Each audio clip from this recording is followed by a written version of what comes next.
Yo. What's up? It's your boy, Cups the Universe. And we're back.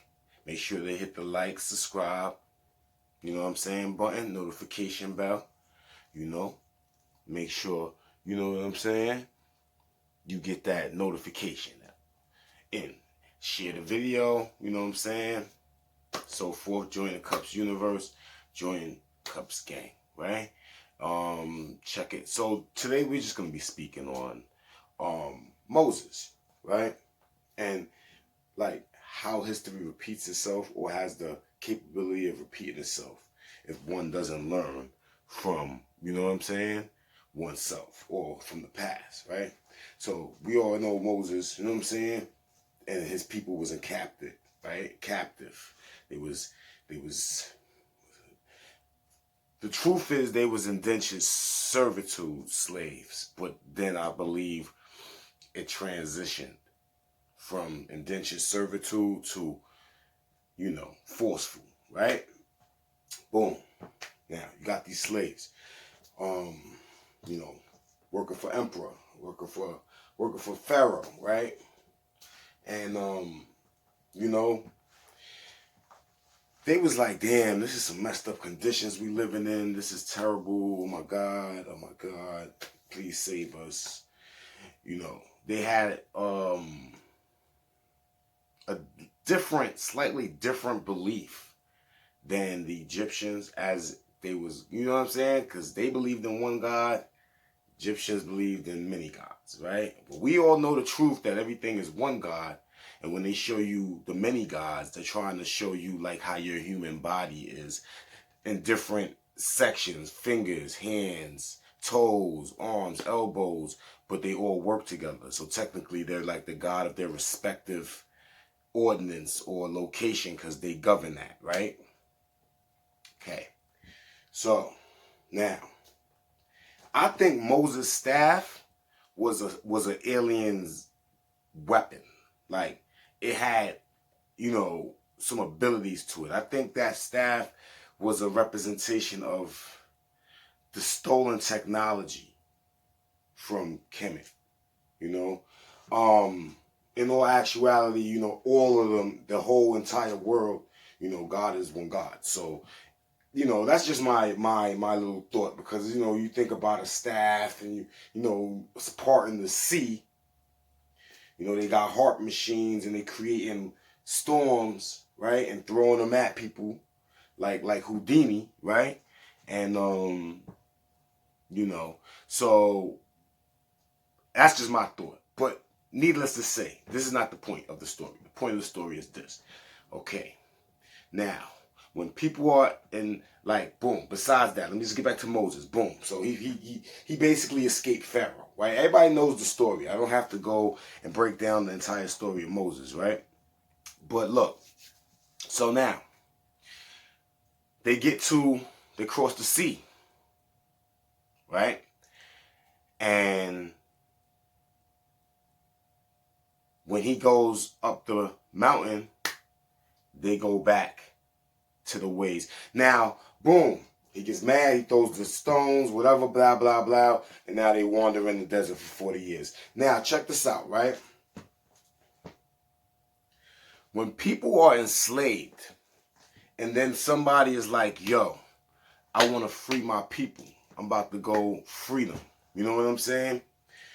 Or however, you know, those people, they're going to be down. Like if you notice in the story, they followed Moses correctly. They didn't party with the golden calf, right? Which was just showing the age of the bull, Taurus, and you know, Jews represent the age of of Aries, of the ram, right? So they didn't do that then, right? They was like, oh my God, they was complaining. They was, oh, this is a terrible system. This is messed up. This is something we ain't trying to, like, you know, like, oh my God, please free us. They praying, right, to be freed and all that. Soon as they got free, they was like, yo, fuck Moses, fuck what he talking about, my nigga. Get the golden calf. Let's go get this party shaking. Let's get it going, right? This is what they started making happen, right? Think about this here. If African indigenous people and American indigenous people complain about being free and being slaves, or not being free, complain about not being free and being slaves, right? I'm like, okay, once they're free, are they just going to go into a state of party chaos and insanity? I mean, it happened to Moses, right? Now, the words that he had in the story represented the moral code. And they didn't stick to the moral code. Now, mind you, they didn't have the moral code. But before he went up the mountain to get the moral code. But that kind of shows you that people are only in need until they got what they want, and then they get to, you know what I'm saying? Now, I'm not saying that it was a bad thing to have a party, y'all free and all this. But it's about faith in God. Once they had that party, they was thanking the bull. They was thanking Taurus. Now, we know in all actuality, the bull can be the great mother, all types of stuff, right? So if the deeper level, the deeper understanding you have of this, you can actually make all that seem like it was stupid altogether. Because it's like they all really worshiping the same God, but they just all got different ideas and they want to, you know what I'm saying? But God don't like when you put other things in front of it. Like, my father doesn't like that, okay? It's not that he has, like, all these angels, all these spirit guides, all of them serve the Father. Believe it or not, they praise the Father just like you do, okay? They come to help you out and all that because God tell them to, but that's not for you to worship them. They all worship God too. You see what I'm saying? The second thing I wanted to speak about the Moses story. Y'all think God punished them because they had to wander in the wilderness 40 years? You think God would free you to punish you? You think the Father is that cruel or heartless when he tells you unconditional love is his identity? Right? When they got to they first of all, when they crossed over the water, they didn't know what was on the other side of the water. Had he known what was on the other side of the water, he would have known it was desert for miles on the other side of the water. You see what I'm saying? So when he got there, he was expecting a civilization or a utopia of, flowing rivers and creeks and lush vegetation. And boy, you in the desert. There's not really that like that. Before, it probably was. But it ain't like that no more. You see what I'm saying? And the fact that they got there and then Moses was mad because of how the people acted. They had the calf. They was, you know what I'm saying? So on that walk, it was like, yo, we're cursed, we're punished because y'all didn't serve the right God. Y'all sat over there and prayed to that statue over there, and now look at us. We got to walk through the desert. But honestly, they would have had to walk through the desert regardless. God wasn't just going to scoop them up and just teleport them to some mysterious land, because it took mad years and years for Egypt to even get to where it was when Moses was there. So how can you go to a new land and expect it to be already developed? Or, you understand? God didn't punish them. The repercussion of their choice to leave Egypt, which was not a bad choice, because that's how they felt. But that choice led with the other consequences of, yo, you don't know it yet, but when you get over there, it's going to be mad desert. It's going to be mad hot. It's going to be not a lot of water. And, you're free. But now you're going to have to deal with these conditions. So being free and separating from a city, because Kemet was like a super city, means you're going to have to wander the wilderness. You're going to have to wander the deserts. You're going to have to find a location. You're going to have to build your own civilization. And they thought that God cursed them because they thought it was just going to be a civilization, a beautiful oasis. It doesn't work like that in real life. You know what I'm saying? It's steps. It's like now you're free. Now you gotta you gotta deal with the responsibilities of being free. Because even though you was a slave under Pharaoh, you had water, you had food, you had such and such. And take it to now. Slaves of the cities, right? You got food, you got water, you got grocery stores, you got convenience, you got all kinds of programs to help you, attain something, which is money. Because remember, they want you to attain the money, right? That's their God, right? Gold, oil, and drugs, right? So, when you leave a city, like talk about now, niggas want to go off the grid and all that. That's basically going off the grid. If you go off the grid in the woods, you're going to have to chop wood. You're going to have to start fires. You're going to have to fish for your food. Or you're going to have to take wood and carve it down the sharp edges so you can hunt something. You're going to have to know how to cut it. You're going to have to know how to preserve it. Most people preserve when they get a lot of meat, they make beef jerky out of it or jerky out of it because it preserves the meat. And you cook other meat other ways, but you preserve it that way. And then you hang it a certain way, and then you got to protect it a certain way. You understand? You got to build your shelter from scratch. You got to know how to use the mud, how to use the leaves. You got to know how to use the twines, the little stringy things, so you can tie shit. You got to know how to move. You got to know, okay, when the cloud's this way, it's like this is a good chance of this. It's like you got to really read nature when you out there. So that's like somebody saying, yo, we want to be free, African Americans, right? Or American indigenous people that's been incarcerated as slaves, right? And we be like, yo, we want to be free. And then somebody like a Moses, but one of us gets everybody together, goes against Pharaoh, which is like the big government.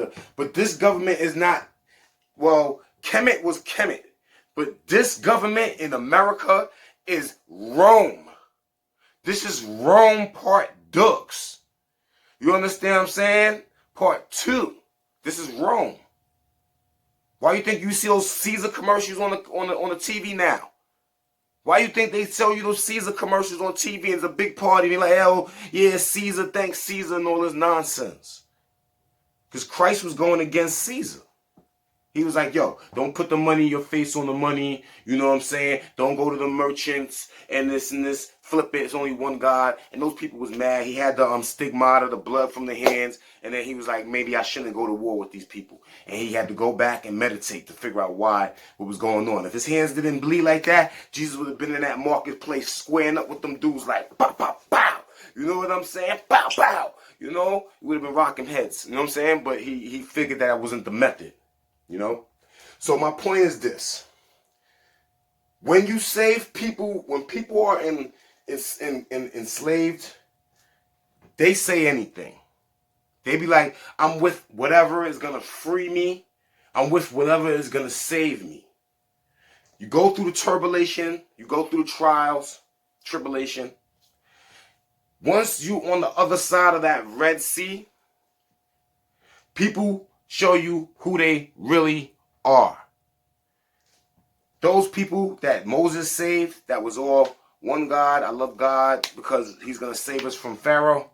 As soon as they got over there, they started partying. Oh, forget Moses, forget what he talking about. We're going to praise this golden calf, and we're going to dance, and we're going to drink, and we're going to have sex with each other's wives and husbands and all this nonsense. Like a Sodom and Gomorrah in the, you understand what I'm saying? So you gotta be mindful of who you free, because people will just say that just to get into a better, like it's opportunists, Now, if someone's truly want to be free, when they get free, they're gonna respect the freedom. You see what I'm saying? They're gonna always try to cherish and they're gonna value the freedom. People value, you can tell what they value by what they denote their most time to. And then when he was walking through the desert, he said God cursed him for 40. Man, they was going to have to walk through the desert anyway. They was going to have to walk through the desert anyway. Where you think the other side of the Red Sea was? It was desert. It's a big desert over there. God ain't punished you. You just had to walk through the desert. You didn't know it was desert. You didn't know how long you was going to walk out there. You know what I'm saying? So you say, oh, God punished me. But it wasn't God that punished you. That was just the lay of the land. That's just the terrain. It's common sense. But back then, they didn't know. So, anything that they couldn't understand or really explain to that extent would have been, oh, God is punishing me. Oh, God is blessing me. See what I'm saying? And God does bless you and God does punish you. But that wasn't punishment. You see what I'm saying? That was just, you went the wrong way. You could have escaped Egypt going west. You could have escaped. You see what I'm saying? You went east.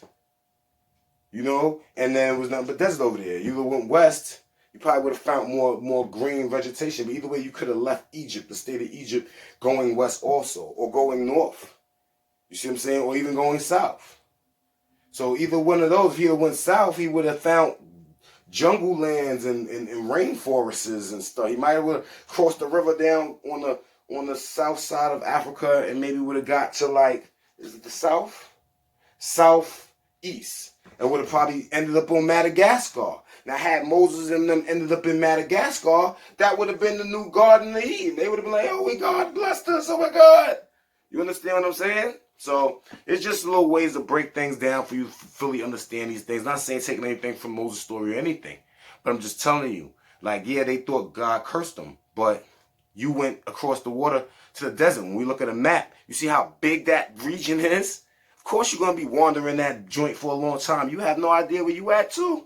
Forget about it. You see what I'm saying? So yeah, man, it's your boy Cups the Universe, man. Just want to, give thanks to the Universal Father. Praise God. He's all that is. You know what I'm saying? So, when Jesus Christ said put God first and then love everybody else like you would love yourself, that came second. So put God first. God is before anything. God is before anything. That's what I do. I think of God before I even breathe. You know what I'm saying? And and anything that happens to me is I bless God. Even when I think it's some bull crap, I still thank God. How many people are built like that? Oh man, I don't like God. Why don't God save the world? Why don't you save the world? Why don't you save yourself? Why you always gotta look for somebody else to do something when you can clearly change yourself and if everybody change themselves at the same time, the world will be a better place overnight. But because we always want to point the finger and wait for somebody else to do the shit, the world is still getting worse and worse and worse and worse and worse and worse and worse. You understand? God works through you. So the moment you choose to fix something and you have a pure heart and you know what I'm saying? God will do through you like that. And then God will work his magic, how he works. Alright? So it's your boy Cups the Universe. Once again, hit the like button.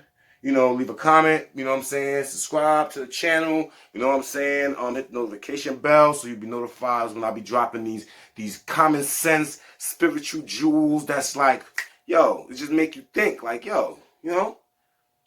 And yeah, feel free to contribute to the channel. You know what I'm saying? Contribute is better. It's like buying stocks in the channel. You want to see the channel grow and get stronger, then you contribute to the channel.